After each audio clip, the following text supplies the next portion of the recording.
A paz do Senhor a todos os irmãos. É uma alegria mais uma vez estarmos aqui para juntos estudarmos o último capítulo da nossa apostila de Novo Testamento 4, né? E com certeza o livro de Apocalipse vai falar muito em nossos corações. É um livro fascinante, é um livro que muitos têm medo, como diz aí o nosso texto, né? Alguns têm medo, alguns não sabem o que fazer, como estudar esse livro, né? Apocalipse, com certeza, é o livro mais emblemático de toda a Bíblia e as opiniões a respeito do livro se divergem àqueles que amam o seu conteúdo, sua beleza, as imagens fortes, né? Dragões, tem lá o anticristo, a besta que sai do mar. Por outro lado, tem aqueles que têm pavor, né, ali do livro, por não compreender e devido a estudos ou sermões ouvidos aí que revelam uma perspectiva muito equivocada sobre o livro, muitos não se interessam pela leitura de Apocalipse. Talvez Apocalipse seja o livro menos lido em todo o Novo Testamento, e é provável que a maioria dos cristãos nunca tenham lido este livro, ou se leram, fizeram apenas nos 3 primeiros capítulos, lá estudando as igrejas, né, ali as igrejas de Apocalipse, no máximo ali, o restante nem olha, né, fica com medo. Mas nós vivemos um momento da igreja, meu irmão, em geral, onde se fala muito em bênçãos, prosperidade, né, vitória, prega um evangelho fácil, um evangelho de triunfalismo, né, um evangelho que tudo se é permitido, mas que Deus é amor. Claro que Deus é amor, nós sabemos que Deus é amor, mas nós devemos buscar aí mais que isso. Nós devemos estudar toda a Bíblia, todas as doutrinas, tudo aquilo que a Bíblia diz é importante para o nosso crescimento e nós devemos investir aí no estudo de Apocalipse. Com certeza nós vamos entender o atual momento que nós estamos passando, porque nós caminhamos para os dias finais, nós caminhamos para a integridade do livro de Apocalipse. Por isso é muito importante nós entendermos o que a Bíblia quer dizer aí nesse livro de Apocalipse, né? A Bíblia diz em João 16:13, mas quando vier aquele Espírito da verdade, ele vos guiará em toda a verdade. Então, quer dizer, é toda a Bíblia, não é só uma porção, não é só o Salmo 91, não é só a armadura de Deus, né, de Efésios, mas toda a Bíblia é importante para o nosso crescimento. Devemos estudar toda a Bíblia, devemos aprender toda a palavra de Deus e não apenas algumas doutrinas e ensinamentos prediletos, né? Aprender toda a palavra de Deus compreende também o livro de Apocalipse, esse livro maravilhoso que nós vamos estudar nessa aula aqui. Eu creio que não dá para aprofundar tanto, é apenas uma aula, mas leia todo o livro, medite nessa palavra, porque eu creio que Deus vai falar com você. Quero começar vendo com vocês 4 motivos porque devemos estudar o livro de Apocalipse. O de Apocalipse ele vai nos despertar para uma vida de santidade, né? Então, quando nós estudamos o livro de Apocalipse, nós vamos entender aí que ele vai nos desperta para uma vida de santidade. Apocalipse 22:11 diz assim: continue o injusto fazendo injustiça, e continue o imundo ainda imundo, e o justo continue na prática da justiça, e o santo continue a santificar-se. Então nós devemos a cada dia santificar mais e mais. E o nosso segundo motivo que nós devemos estudar aí o livro de Apocalipse é que ele nos desperta para a volta de Cristo. O livro de Apocalipse ele vai nos despertar aí para a volta do Senhor Jesus. Ele vai nos despertar a esperar, ter a esperança da volta de Jesus. O texto de Apocalipse 22:20 diz assim: aquele que dá testemunho dessas coisas diz: certamente venho sem demora. Então Jesus está anunciando a sua vinda, que ele vai vir sem demora. E vem o Maranata, né? Maranata, vem Senhor Jesus. Então essa é a nossa esperança, é por isso que nós devemos estudar mais e mais esse livro de Apocalipse, né? Porque a volta de Jesus é a nossa esperança. E em terceiro lugar, o livro de Apocalipse nos exorta, nos previne contra essa heresia. A igreja, nos prepara a igreja contra as heresias que possa vir aí, atormentar a igreja, atirar a igreja do propósito. No versículo 18 e 19 de Apocalipse 22 vai dizer o seguinte: eu, a todo aquele que ouve as palavras da profecia deste livro, testifico, se alguém lhes fizer qualquer acréscimo, Deus lhe acrescentará os flagelos escritos neste livro. E se alguém tirar qualquer coisa das palavras do livro desta profecia, Deus tirará a sua parte da árvore da vida, da cidade santa e das coisas que se acham escritas nesse livro. Então, meu irmão, todo aquele que colocar algo a mais no livro de Apocalipse ou tirar, vai ser maldito com as maldições que está no livro também. Então, o livro de Apocalipse ele nos instrui a não acrescentar e nem tirar nada da Bíblia. Nós temos que estudar e aprender a Bíblia por completo. Amém? Então, tenha sempre isso em mente, que o livro de Apocalipse ele vai nos prevenir contra heresias. E heresias é tudo aquilo que nós acrescentamos ou tiramos da palavra. Nós que somos cristãos devemos basear nossa vida na palavra de Deus, somente na palavra.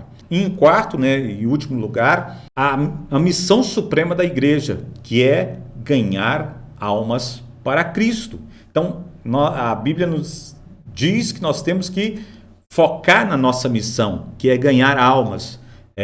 Deus, ele ama almas, nós devemos viver para pregar o evangelho, para falar de Cristo a toda criatura. Em Apocalipse 22:17 diz: o Espírito e a noiva dizem, vem.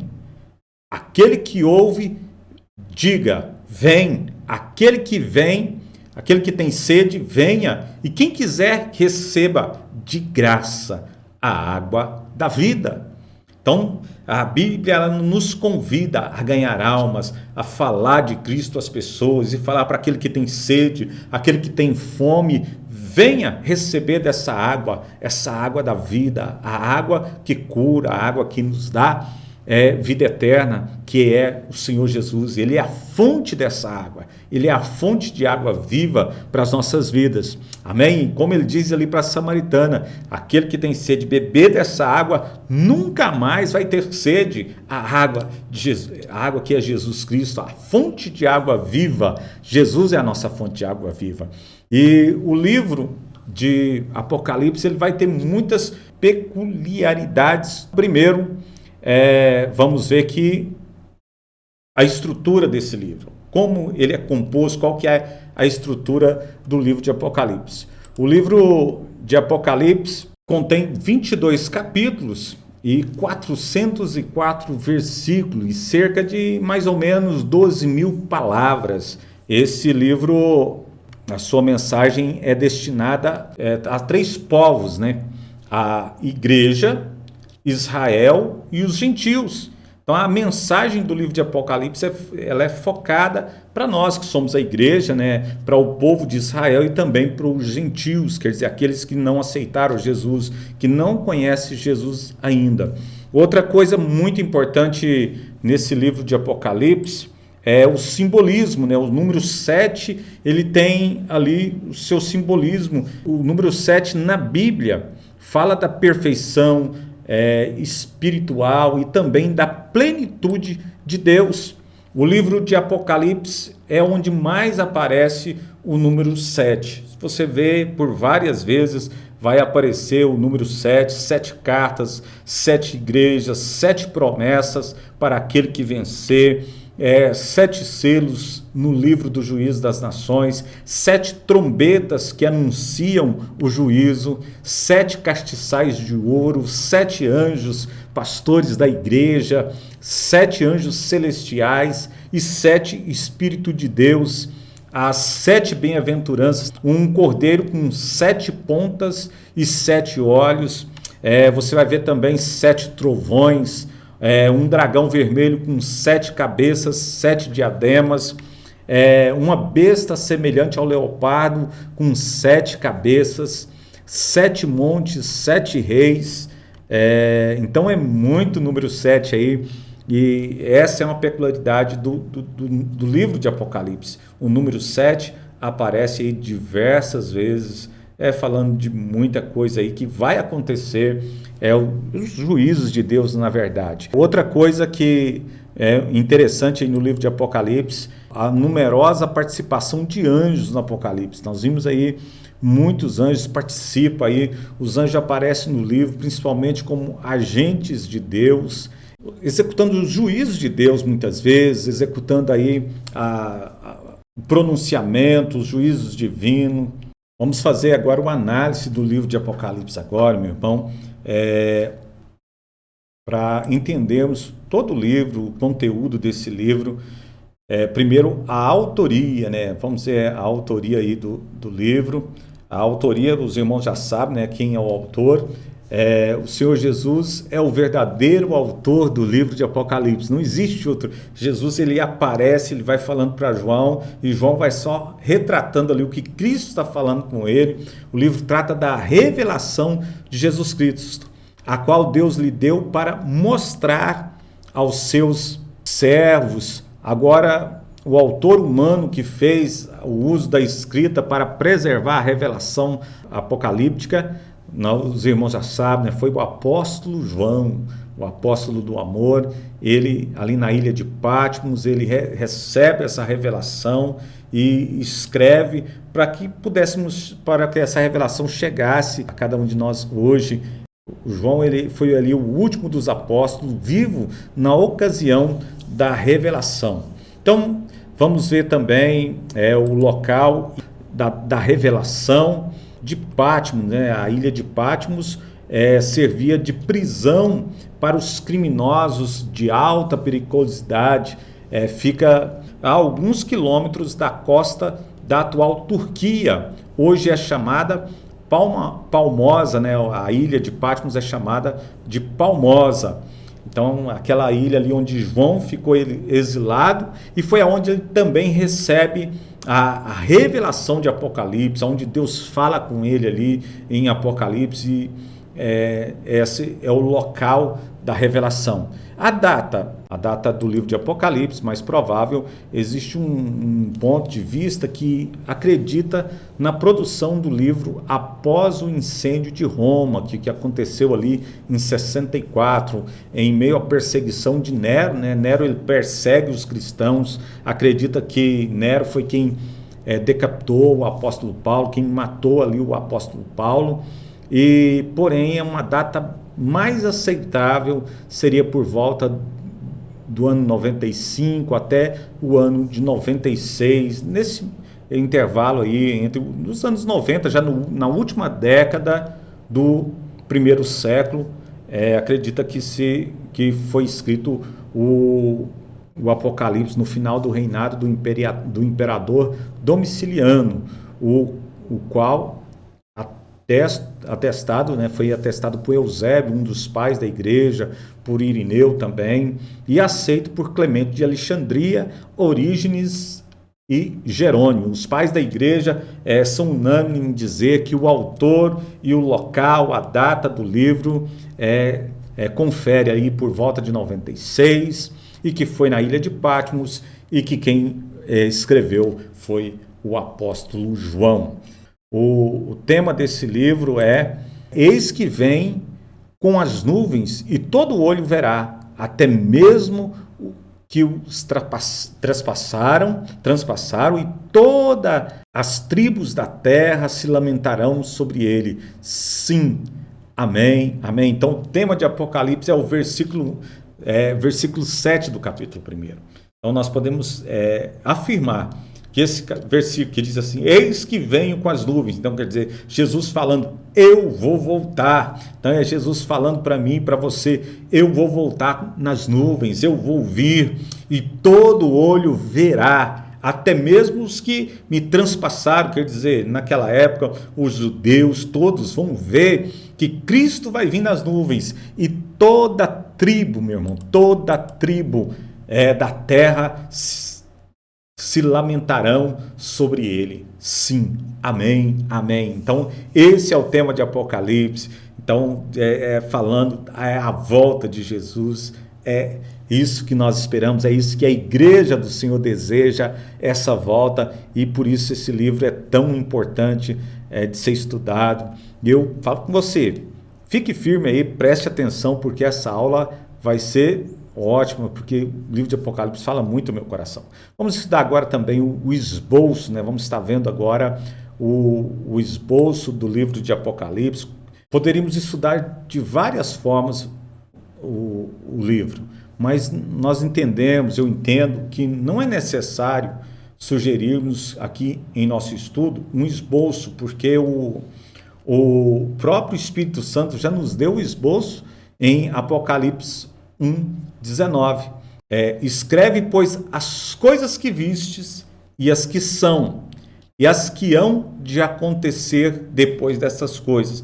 Então, nosso esboço ele vai dividir em 3 partes. As coisas que vistes, em segundo, as coisas que são e as coisas que hão de acontecer. Então, o livro vai ser dividido em 3 partes e nós vamos estudar essas 3 partes hoje. Eu quero te convidar, primeiro, as coisas que viste, quer dizer, João viu e é a primeira parte, ele vai anunciar as coisas que viu. Depois ele vai falar das coisas que são e as que vão acontecer ainda. Primeiro nós vamos analisar aqui as coisas que viste, quer dizer, a revelação que João tem ali, o que Deus está falando com ele naquele momento. Então, as coisas que João está vendo. Então, as coisas que viste no capítulo 1, basicamente vai aparecer no capítulo 1. O ponto de maior destaque neste capítulo, sem dúvida, é a visão de Cristo glorificado e a sua posição junto à igreja. Vejamos que o que este capítulo está nos ensinando. A primeira coisa que ele nos ensina é a revelação de Jesus Cristo. Então, revelação, Apocalipse no grego, e significa revelar, desvendar aquilo que está oculto. A autoria divina, o livro ele tem uma autoria de Jesus Cristo, ele é a revelação de Jesus Cristo. E ele é destinado para mostrar aos seus servos. E, em terceiro lugar, a mensagem, as coisas que brevemente devem acontecer. O mensageiro, pelo seu anjo, as enviou. E ele tem também o autor humano, e as notificou a João, seu servo. Então, no capítulo 1, nós vamos ver aí que tem uma autoria divina, um destino, uma mensagem, um mensageiro e o autor humano. O autor humano que é João. Temos que estar atento a essa mensagem que João recebe ali. Nos versículos 3 do capítulo 1, podemos ver aí a tríplice bem-aventurança, né? Vamos ver ali as bem-aventuranças ali no versículo 3. Vamos ver lá 3 bem-aventuranças, bem? Vamos para o versículo lá para nós vermos ali a bem-aventurança. Para aquele que lê, bem-aventurado aquele que lê. E para aquele que ouve as palavras desta profecia, para os que guardam as coisas que nela estão escritas. E como ficam os cristãos que não possuem o hábito de estudar diariamente a palavra de Deus? Muitos, meu irmão, minha irmã, ficam aí de um lado para o outro, corre para lá, corre para cá, e não tem tempo de estar adorando a Deus, de ficar na presença de Deus. E nós devemos cumprir o propósito por um motivo, e esse motivo é retratado no livro de Apocalipse. Por quê? Porque, pois o tempo está próximo. O tempo está próximo. No versículo 3 diz por que nós temos que cumprir? Porque o tempo está próximo. Essa palavra nos leva a uma profunda reflexão com relação à época que estamos vivendo. Quando Deus falou com Daniel acerca das coisas que aconteceriam no tempo do fim, lhe disse: e tu, Daniel, fecha essas palavras e sela este livro até o tempo do fim. Então nós devemos entender que esse tempo está muito próximo. A Daniel 12, 4 e 9, né, vai dizer assim: tu, Daniel, fecha essas palavras e sela esse livro até ao tempo do fim. Enquanto que para João, Cristo disse, olha o que Cristo disse para João: o tempo está próximo. O que eu e você devemos entender, poderíamos dizer hoje, cerca de 2000 anos depois, estamos estudando aqui os acontecimentos ali que João está falando, do versículo 4 até o versículo 6. Então João ele vai escrever aí para 7 igrejas que se encontram. Era só as 7 igrejas que existiam? Não, meu irmão, existiam várias outras igrejas.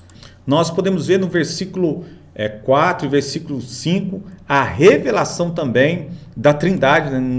No capítulo 1 nós podemos ver a revelação da Trindade. E primeiro o Pai, né, que é Deus. Em segundo, o Pai, olha o que diz o versículo: graça e paz seja da parte daquele que é e que era e que há de vir, apontando assim para a eternidade divina, para a eternidade aí falando do Pai, né? Então aquele que é, aquele que era e o que há de vir. Depois vai falar da segunda pessoa, que é o Espírito Santo. O que é que diz a palavra? E dos 7 espíritos que estão diante do seu trono. Então, o Espírito Santo fala da perfeita e plena manifestação e operação do Espírito Santo. Leia também Isaías 11:2 para entender melhor o texto em apreço, né? Você entender melhor. E em terceiro lugar vai aparecer o Senhor Jesus Cristo. Olha o que diz o versículo: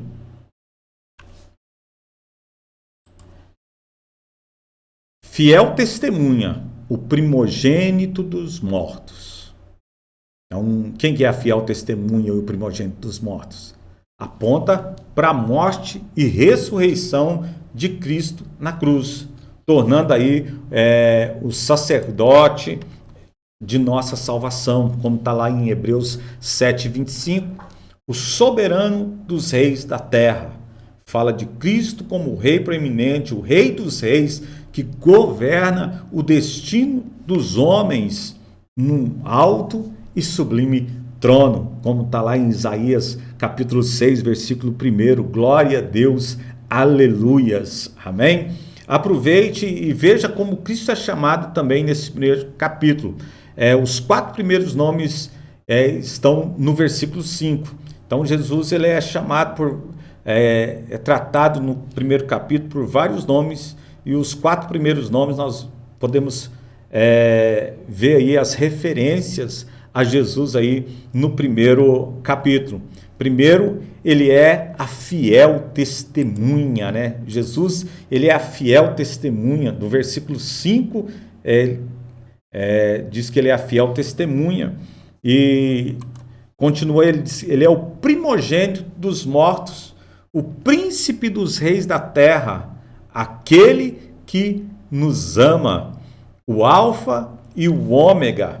Então ele é o princípio e o fim, né? Aquele que estava no princípio e o fim. Vamos ler o versículo 5 só para você entender.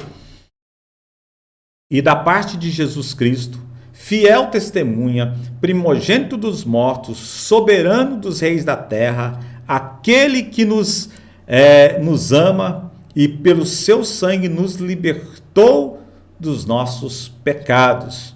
Então ele é tudo isso, ele é o alfa e o ômega também. No versículo 8, né, ele é o alfa e o ômega. Eu sou o alfa, o ômega, diz o Senhor Deus, aquele que é, que era e que há de vir. No versículo 17, ele é o princípio e o fim. Versículo 17 do capítulo 1, Jesus ele é o princípio e o fim. Versículo 6, ele vai falar da posição da igreja de Cristo na dispensação da graça, né? A visão de Cristo e a sua posição junto à igreja. Versículo 6 diz assim: e nos fez reis e sacerdotes para Deus e o seu Pai. Essa é a promessa. Pertencia a Israel também, né? Que vindo a pecar, perdeu temporariamente esse privilégio. Israel, por causa do pecado, ele perde o privilégio. Ela passa a receber aí a bênção do Senhor, ela passa a receber aí a dispensação da graça, né? Ele nos fez reis e sacerdotes. O Senhor Deus nos fez reis e sacerdotes. A promessa que pertencia a Israel pertence agora a mim e a você, meu irmão. Então essa é a promessa, né? Reis e sacerdotes. No versículo 7 a 11 vai falar a respeito do texto-chave do livro de Apocalipse. Eis que vem com as nuvens, no versículo 7. Esse texto, com certeza, se nós fôssemos falar qual o versículo-chave do livro, seria esse versículo, né? Eis que venho sem demora. Se não entendermos o livro de Apocalipse a partir desse tema, ficará difícil compreendermos o seu propósito e revelação. Então, se nós não entendermos a partir do tema da volta de Jesus, nós perdemos um pouco o propósito do livro. Então, eis que venho sem demora. Jesus está falando com você, meu irmão, que ele vem sem demora. Ele está vindo para buscar a sua igreja, para buscar eu e você, né? Ele vem buscar a igreja do Senhor. Então, a promessa é: eis que venho sem demora. Aleluias, louvado seja Deus. Eu creio que nós estamos vivendo aí realmente o tempo do fim. Dias estão vindo, dias que se aproximam aí desse tempo. Esse tema muito difícil. No verso 9, nós podemos ver as características aí fundamentais para uma vida cristã, segundo as palavras do apóstolo do amor. Vosso irmão, companheiro na aflição e no reino e na paciência de Jesus Cristo. Nós temos aqui uma visão maravilhosa de Cristo e a sua posição junto à igreja. Versículo 12 diz o seguinte: vi 7 castiçais de ouro. O ministério dos 7 castiçais, bem como das 7 estrelas, são solucionados no versículo 20 de Apocalipse 1, que diz assim: quanto ao mistério das 7 estrelas que vistes na minha mão direita, e aos 7 candeeiros de ouro, as 7 estrelas são os anjos das 7 igrejas, e os 7 candeeiros são as 7 igrejas. João ele vai ter ali uma visão de Jesus glorificado, ele vai ter ali aquela visão de Cristo ressuscitado, e vamos ver aqui sobre ela. No verso 13 até o verso 16, nós temos essa visão de Cristo glorificado. É claro que o quadro aqui ele é simbólico, mas pode ser interpretado da seguinte maneira: semelhante ao Filho do Homem, né? Então, vamos começar aqui no versículo 13. Semelhante ao Filho do Homem, versículo 13. O que ele diz? Essa expressão ocorre no Novo Testamento, sabe quantas vezes, meu irmão? 79 vezes.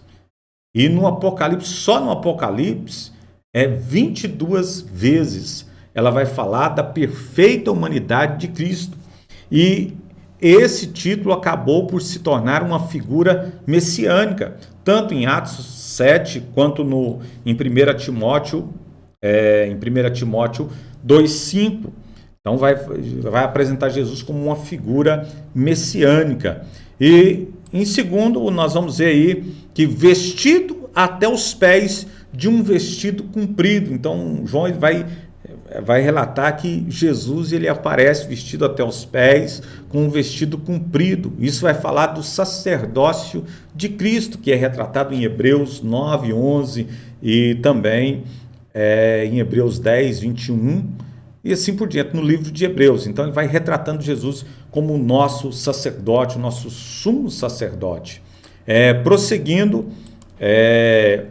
cingido pelo peito com um cinto de ouro. Isso vai cingido pelo peito com esse cinto de ouro, fala de Cristo como o juiz. Nós podemos ver lá em Salmo 132, vai falar que Cristo é o nosso juiz, né? O juiz.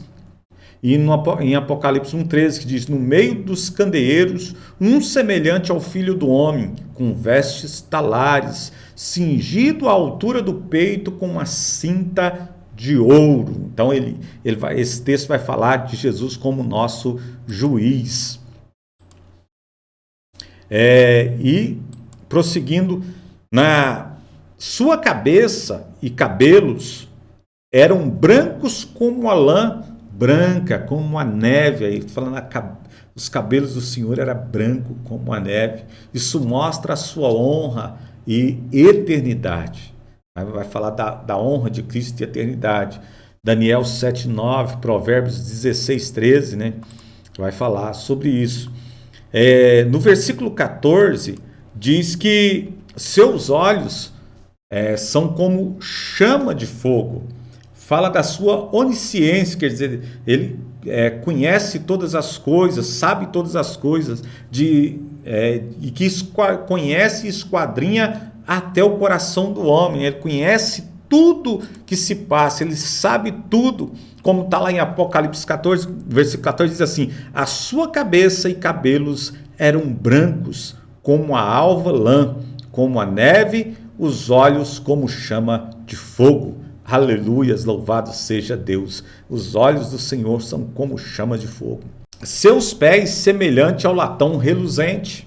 Então, versículo 15 vai dizer que os pés são como latão reluzente. Aponta para a sua onipotência, o seu poder de subjugar os inimigos. Vai falar aí da onipotência, o Todo-Poderoso. Jesus é onipotente, ele é onipresente, aleluias. Então, ele é o Todo-Poderoso. Os pés como latão vai falar da sua onipotência. A sua voz é como a voz de muitas águas. A voz, isso vai falar da autoridade e o poder da sua palavra, né? Então, a voz de muitas águas vai falar sobre isso, vai revelar a sua autoridade. O que diz o texto? Os pés semelhante ao bronze polido, como que refinado numa fornalha, e a sua voz como a voz de muitas águas. Aleluias, louvado seja o nome do Senhor.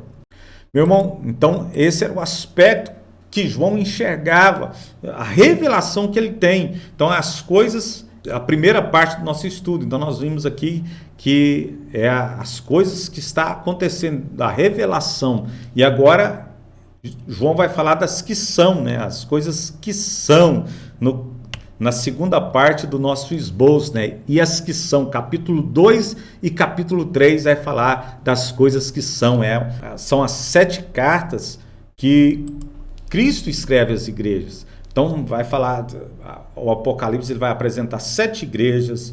Não que só existiam essas 7 igrejas, existiam várias igrejas que não foram citadas, como a igreja de Filipenses, como a igreja da Galácia, né? As igrejas de Coríntios, não é citada em Apocalipse, mas existiam. Mas ele vai colocar 7 igrejas estratégicas, e nós vamos aprender com cada parte dessas igrejas, com a mensagem de cada uma dessas igrejas. É muito importante essa revelação. Então, as 7 igrejas. Vamos lá para a primeira igreja, né? Vamos estar vendo aí é praticamente impossível estudarmos a fundo sobre cada igreja. E sendo assim, nós nos ateremos aos fatos principais que deverão ser aprendidos e memorizados hoje, né?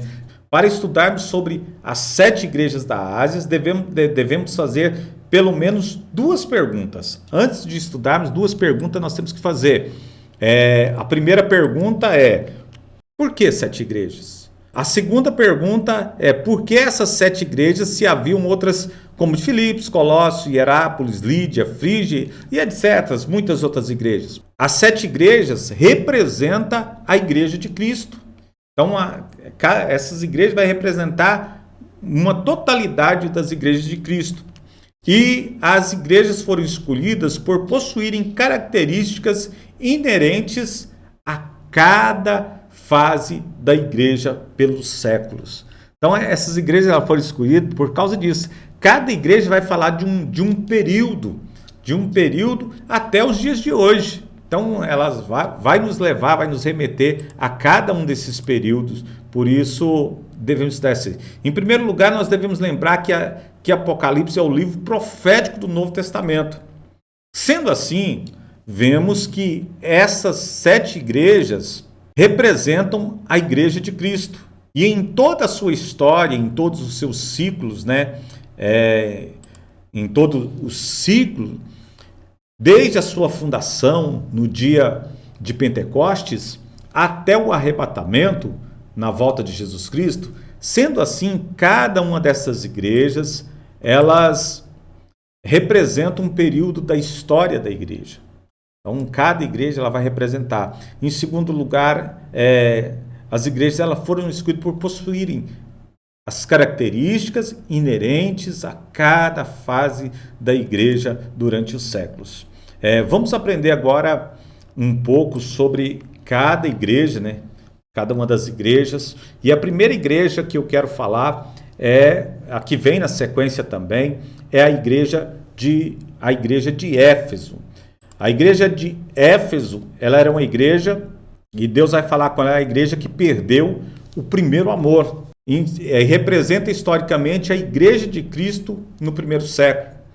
Ela perdeu ali o primeiro amor e representa o primeiro século. O título de Cristo está no versículo 1 do capítulo 2. Ao anjo da igreja de Éfeso, escreve: estas coisas diz aquele que conserva na mão direita as 7 estrelas e que anda no meio do candeeiro de ouro. Então esse é o título. A qualidade encontrada na igreja conheço as tuas obras, tanto do teu labor como a tua perseverança, e que não podes suportar homens maus, e que puseste à prova os que a si mesmo, quer dizer, tinha umas qualidades, os que a si mesmo se declaram apóstolos e não são, e os achaste mentirosos. Versículo 3, e tens perseverança e suportastes provas por causa do meu nome. Então ela é uma igreja que perdeu o primeiro amor, mas ela aguentou muita coisa. Ela, por causa do meu nome, e não te deixastes esmorecer. Ela lutava. Tens, contudo, a teu favor, que odeias as obras dos nicolaítas, os quais eu também odeio. Então essas são as qualidades. E ela é uma igreja que tinha muitas qualidades, mas infelizmente ela perdeu o primeiro amor. E Jesus ele vai fazer uma exortação, né? Qual que é a exortação de Cristo? No versículo 4 do capítulo 2 diz: tenho, porém, contra ti, que abandonastes o primeiro amor. Então Cristo está falando com a igreja de Éfeso: vocês perderam o primeiro amor, vocês perderam a essência. Irmãos, nós não podemos perder essa essência. E a igreja de Éfeso perdeu essa essência do que é a do primeiro amor. Então, mas Jesus ele vai deixar também um conselho. Qual que é o conselho de Cristo, né? O conselho de Jesus para essa igreja? No versículo 5 diz assim: lembra-te, pois, de onde caíste. Esse é o conselho. Lembra de onde caí. Arrependa-te e volta às práticas das primeiras obras. E se não venho a ti, e moverei. Olha o que Jesus vai fazer se não arrepender, não seguir o conselho. Moverei do seu lugar o teu candeeiro, quer dizer, o Espírito Santo, caso não se arrependas. Então, esse é o conselho de Cristo. E Jesus, ele também traz uma promessa para a igreja de Éfeso. Qual que é a promessa à igreja de Éfeso? Quem tem ouvidos, ouça o que o Espírito diz às igrejas. Ao vencedor dar-lhe-ei que se alimente da árvore da vida, que se encontra no paraíso de Deus. Então Jesus está falando, ó, eu tenho uma promessa. Eu tenho uma promessa. Ao vencedor eu vou dar que se alimente da árvore da vida. Ao vencedor eu farei com que se alimente da árvore que está ali no meio do jardim. A igreja de Éfeso é uma igreja que perde o primeiro amor, mas que se voltar ali, lembrar de onde caiu, Jesus ele vai restaurar, ele vai fazer com que essa igreja se alimente da árvore da vida que está ali no paraíso de Deus. Amém? Então, essa é a primeira igreja aí do livro, a igreja de Éfeso, e é uma igreja que perdeu o primeiro amor. Vamos passar para a segunda igreja, que é a igreja de Esmirna.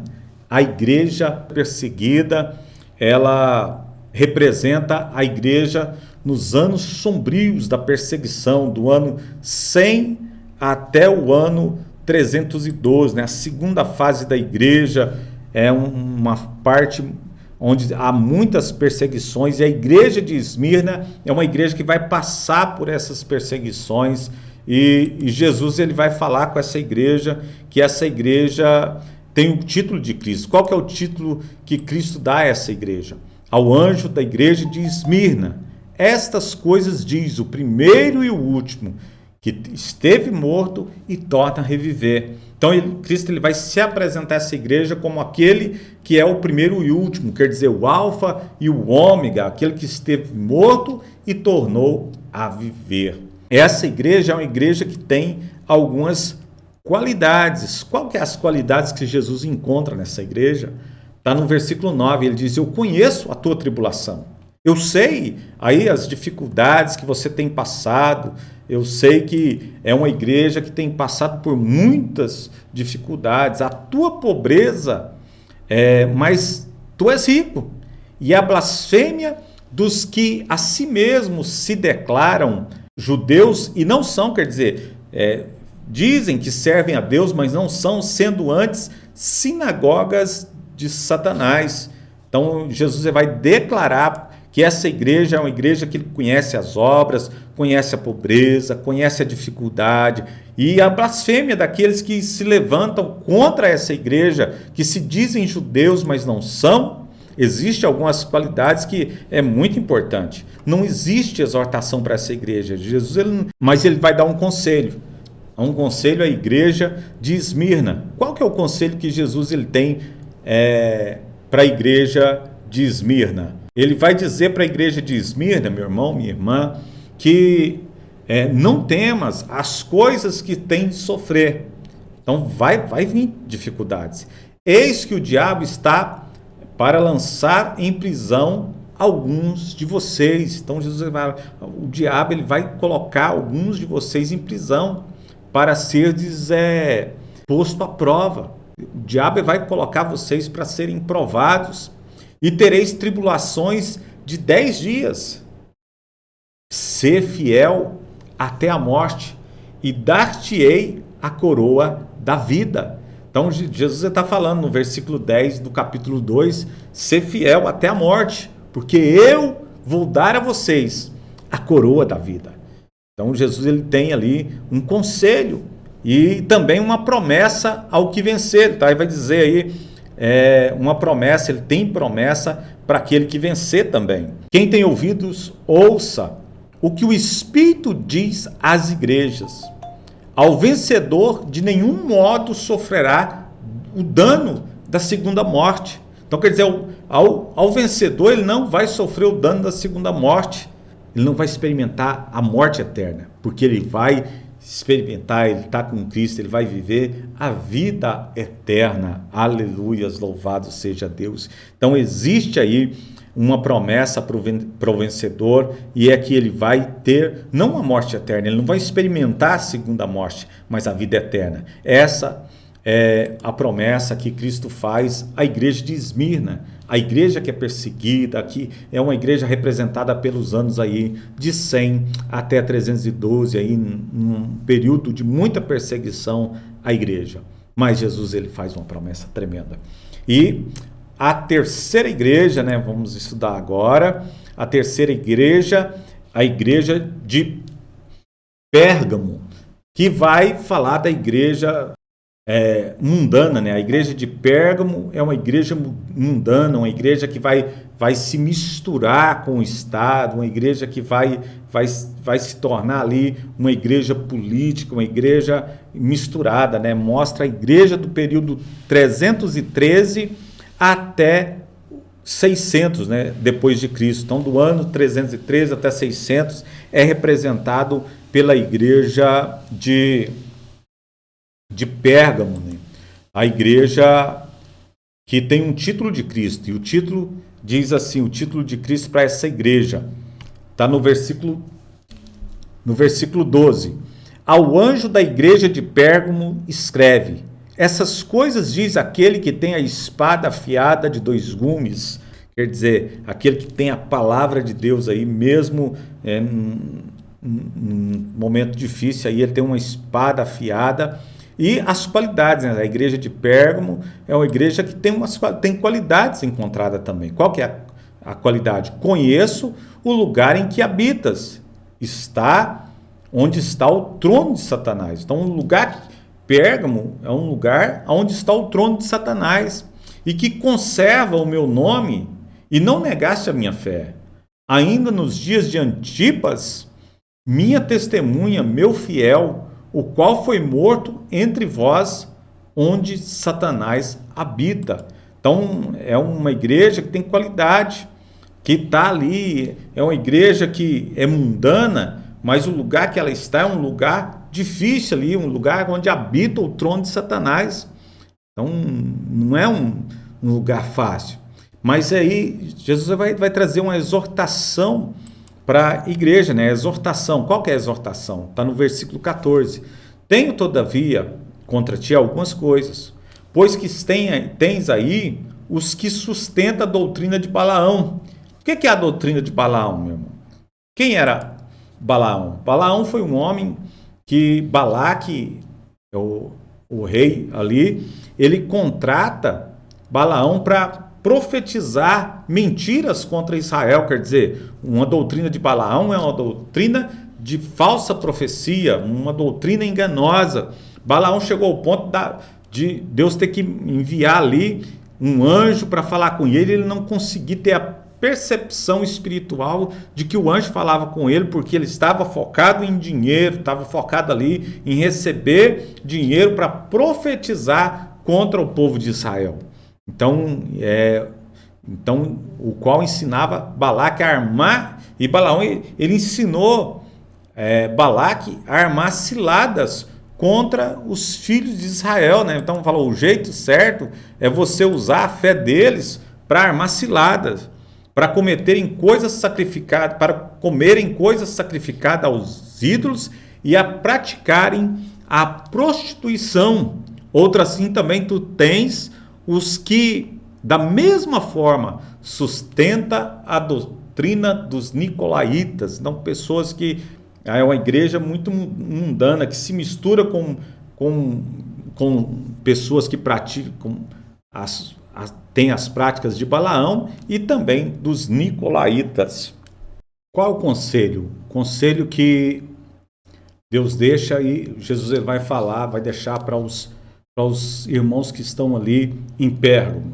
O conselho é, portanto, arrependa-te, e se não, venho a ti sem demora, e contra eles pelejarei com a espada da minha boca. Então está falando, vou pelejar com a espada da minha boca. Então eu venho sem demora. Então existe arrependa. O que diz o texto? Portanto, arrependa-te e se não, vou vir sem demora. Então o conselho é arrependimento. Tá? A igreja de Pérgamo, que é a igreja mundana, ela tem que se arrepender. E existe também a promessa, né? A promessa ao que vencer. Então na igreja também tem os vencedores, a igreja mundana, ela tem aqueles que vencer, e os que vencer vão ter lá, vão receber uma promessa, e a promessa ao que vencer, né? Quem tem ouvidos, ouça o que o Espírito diz às igrejas. Ao vencedor dar-lhe-ei do maná escondido, que bem como lhe darei também uma pedrinha branca, e sobre essa pedrinha é escrito um nome novo, o qual ninguém conhece, exceto aquele que o recebe. Então ele está falando, eu tenho algo novo, eu tenho um nome novo ali, eu tenho algo para você ali, para o vencedor. O vencedor, eu vou dar ali uma pedrinha branca, e ele vai, com certeza, essa pedrinha branca vai fazer com que ele alcance a bênção, a vitória aí, em nome de Jesus, amém? Vamos ver a promessa ao que vencer. Existe uma promessa ao que vencer. Qual que é a promessa? Quem tem ouvidos, ouça o que o Espírito diz às igrejas. Ao vencedor dar-lhe-ei do maná escondido. Quer dizer, tem um maná escondido, esse maná que está na arca, tem ali, a promessa é que eu vou dar desse maná escondido. E também uma pedrinha branca, e sobre essa pedrinha é escrito um nome novo, o qual ninguém conhece, exceto aquele que recebe. Então vai receber, quem é o vencedor, ele vai receber esse nome novo, vai receber esse maná. Amém? Então a promessa de Deus para o vencedor. E vamos ver agora a quarta igreja, que é a igreja de Tiatira. A igreja corrupta, né? A igreja corrupta, e ela vai falar de um período de 600 até 1517, esse período da Idade das Trevas. Aqui muita gente fala aí, a história contra um período das trevas, é uma igreja corrupta, uma igreja que se vende ao Estado, uma igreja que passa a fazer coisas que não agradam a Cristo. E o título que Jesus dá a essa igreja, ele diz assim, a igreja que está em Tiatira escreve, essas coisas diz o Filho de Deus. Então o título de Cristo é o Filho de Deus, que tem olhos como chama de fogo e os pés semelhante ao bronze polido. Então esse é o nome de Cristo, o Filho de Deus, aquele que tem os pés como de fogo, e que os pés são como o título de Cristo. As qualidades encontradas nessa igreja. Essa igreja é uma igreja que tem também suas qualidades. Conheço as tuas obras, o teu amor, a tua fé. Então Jesus está falando, eu conheço aí as tuas obras, conheço o teu amor, a tua fé, o teu serviço, a tua perseverança, e as tuas últimas obras são mais numerosas do que as primeiras. Quer dizer, então vocês têm feito muitas coisas. Eu conheço. Aí você tem qualidade. Jesus disse que essa igreja tem qualidade, e Cristo ele vai deixar uma exortação para essa igreja também. Existe, o que é a exortação? No versículo 20 ele diz, tenho porém contra ti o tolerares que essa mulher, quer dizer, Jezabel, que a si mesmo se declara profetiza, não somente ensine, mas ainda seduza os meus servos a praticarem a prostituição e a comerem coisas sacrificadas a ídolos. Dei-lhe tempo para que se arrependesse. Ela, todavia, não quer arrepender-se da sua prostituição. Então, o que Jezabel, a profetisa, declara ali? Que ela seduz, né? Então, ela seduz os servos, né? Ela faz com que eles praticam prostituição e que comerem coisas sacrificadas a ídolos. Então, a Jezabel é um engano praticamente dentro da igreja. E Jesus ele vai falar, eu dei tempo para que se arrependesse. Ela, todavia, não quer arrepender da sua prostituição. E Jesus fala: eis que eu apróstito de cama, bem como em grande tribulação os que com ela adulteram. Então, quer dizer, aqueles que adulteram com essa igreja, com a igreja, com Jezabel, caso não se arrependa das obras, está falando, Jesus ele vai fazer grande tribulação aos que adulteram com Jezabel, caso não se arrependa das obras que ela incita.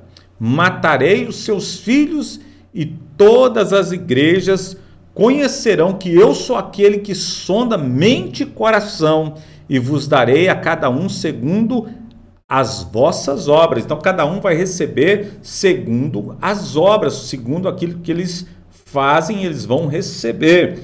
E Jesus ele vai dar um conselho, né? Um conselho para essa igreja também. Jesus, qual que é o conselho de Jesus? Versículo 25: tão somente conservais o que tendes até que eu venha. Então, conservar as coisas boas. Jesus está falando, conserva aquilo que você tem, conserva as coisas boas que você tem até que eu venha. E quando eu vier aí, né, você possa receber o que eu tenho para você.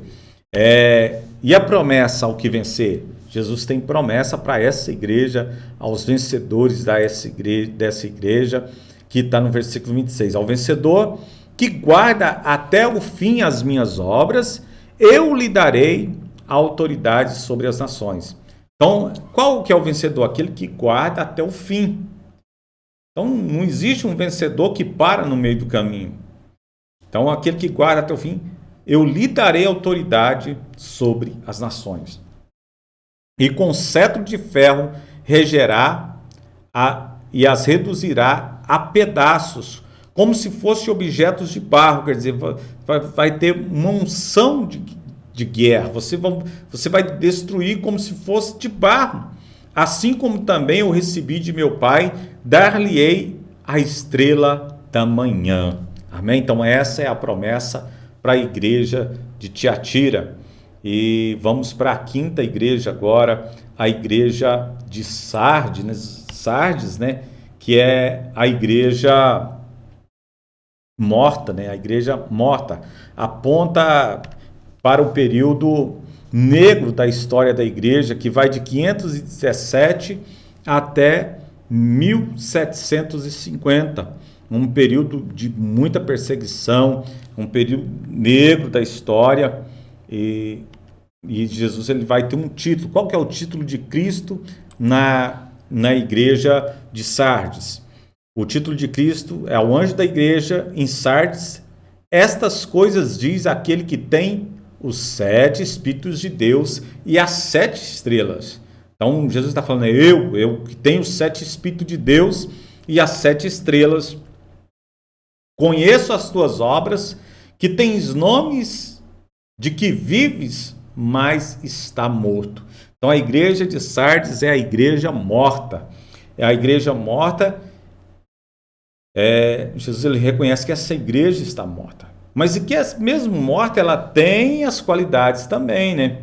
Então a igreja tem qualidades. Quais são as qualidades da igreja de Sardes?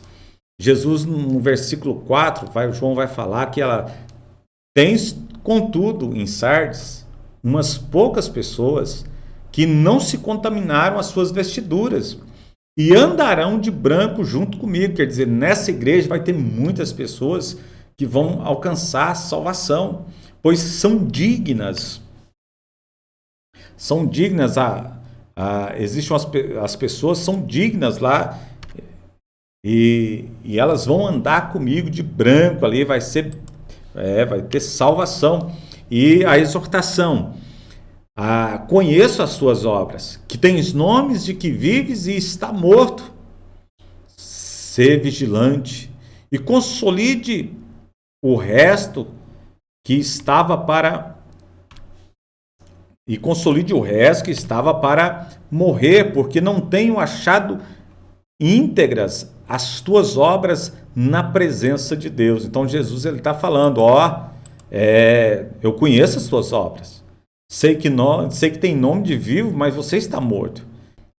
Ser vigilante, consolida o resto que estava morrer, porque não tenho achado íntegras as tuas obras. Jesus vai falar para a igreja: eu não achei as suas obras íntegras na minha presença, na presença de Deus. O conselho.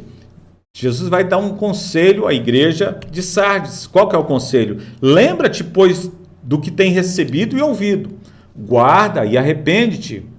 Porquanto, se não vigiares, virei como ladrão e não conhecerás de modo algum em que hora virei contra ti. Então ele está falando: eu vou vir como ladrão. E não conhecerás de modo algum. Vai ser que hora virei contra ti. E qual a promessa ao que vencer? Jesus ele tem a promessa aos que vencerem ali na igreja de Sardes. Andarão de branco junto comigo, pois são dignas. O vencedor será vestido de vestiduras brancas e de modo nenhum apagarei o seu nome no livro da vida.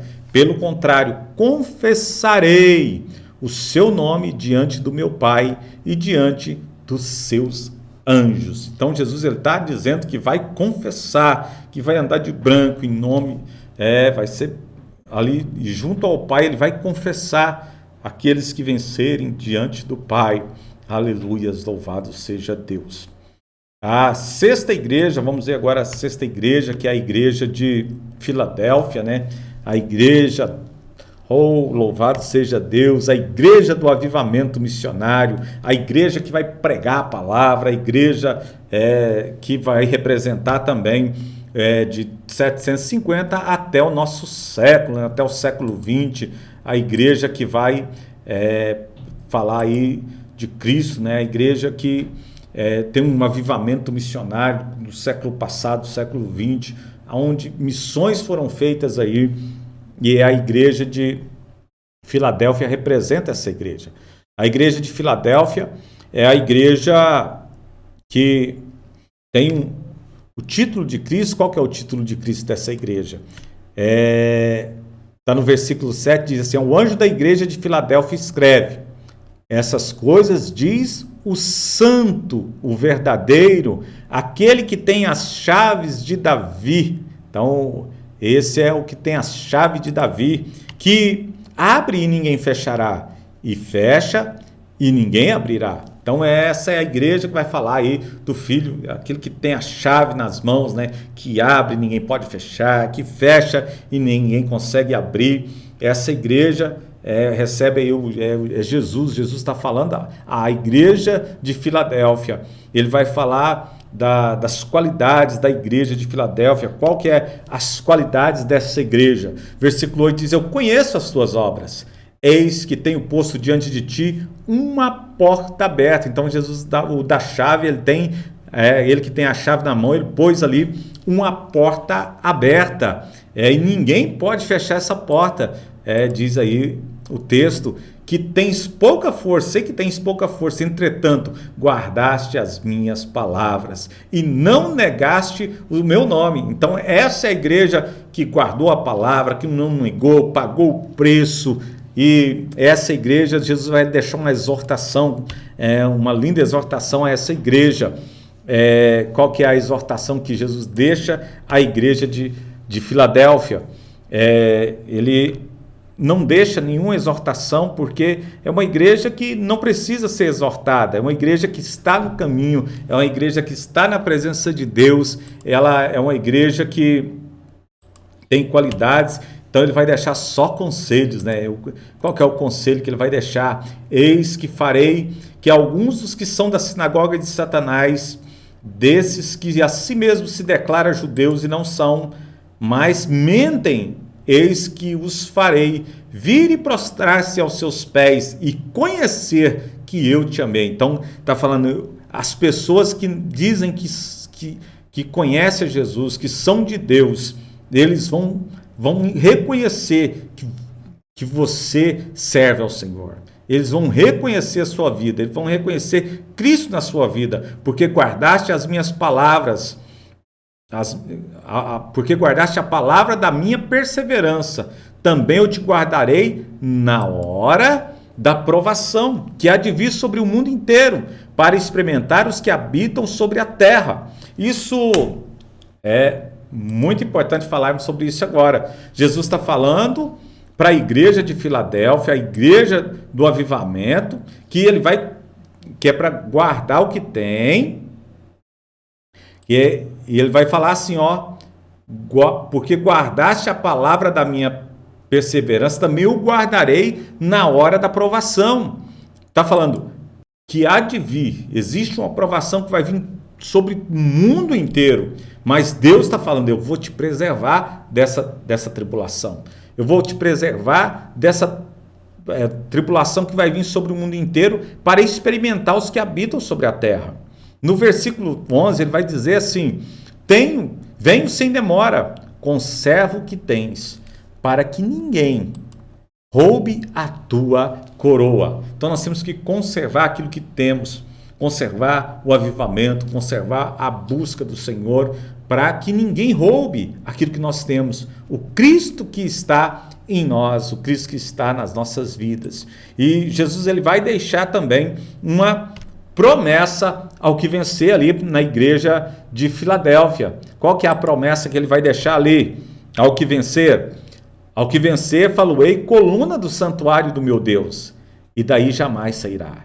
Gravarei também sobre ele o nome do meu Deus, o nome da cidade do meu Deus, a nova Jerusalém, que desce do céu, da parte do meu Deus, e o meu novo nome. Aleluias! Louvado seja o nome do Senhor. Amém? Essas são as promessas ao vencedor aí da igreja de Filadélfia. Essa igreja maravilhosa, essa igreja do avivamento missionário, essa igreja que serve ao Senhor. Amém? Vamos partir agora para a próxima igreja, né? A igreja de Laodiceia, né? A igreja de Laodiceia, a última igreja que nós vamos estudar aqui hoje, a última igreja de Apocalipse, do capítulo 3 até no versículo 14 até o versículo 22, vai falar da igreja de Laodiceia.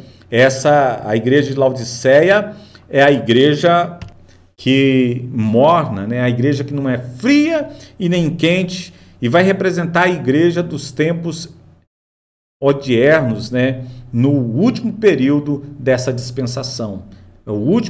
É a igreja dos últimos dias mesmos, que vai representar a igreja morna. E Cristo é apresentado nessa igreja como o anjo da igreja de Laodiceia escreve: essas coisas diz qual que é o título? O Amém, a testemunha fiel e verdadeira, o princípio da criação de Deus. Então, Jesus ele é apresentado como a testemunha fiel e verdadeira e o princípio da criação de Deus. Essa igreja, infelizmente, meu irmão, ela não tem nenhuma qualidade encontrada. Jesus ele não conseguiu achar uma qualidade nessa igreja. Infelizmente, irmãos, nós não podemos ser como a igreja de Laodiceia. Jesus ele tem que achar qualidades nas nossas vidas. E ele vai deixar uma exortação para essa igreja. Qual é a exortação? A exortação está no versículo 15 até o versículo 17. Conheço as tuas obras, que nem és frio e nem quente. Quem dera fosse frio ou quente. Assim, porque és morno e nem és quente nem frio, estou a ponto de vomitar-te da minha boca. Versículo 17. Pois dizes, estou rico e abastado, e não preciso de coisa alguma, e nem sabes que tu és infeliz, sim, miserável, pobre, cego e nu. Então essa é a exortação que Cristo faz à igreja de Laodiceia, essa igreja, a última igreja da dispensação da igreja. E Jesus ele também vai deixar um conselho à igreja de Laodiceia. Aconselho que de mim compre ouro refinado pelo fogo, para te enriqueceres, vestidura branca para vestires, a fim de que não seja manifestada a vergonha da tua nudez, e colírio para ungires os olhos, a fim de que vejas.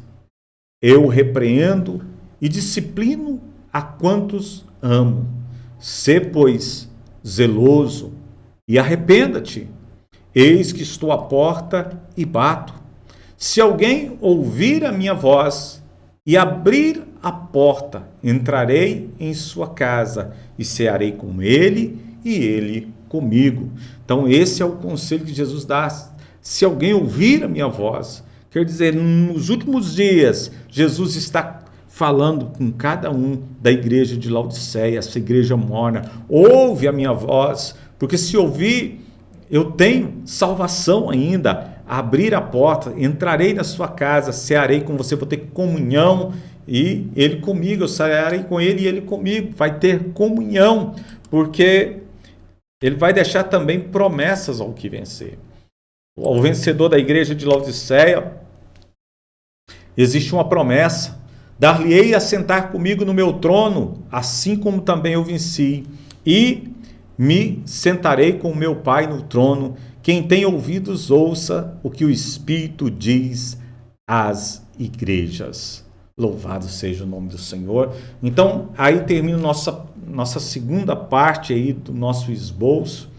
E agora nós vamos ver as coisas depois destas que hão de acontecer, que vai do capítulo 4 até o capítulo 22. Então nós vamos estar estudando agora as coisas que hão de acontecer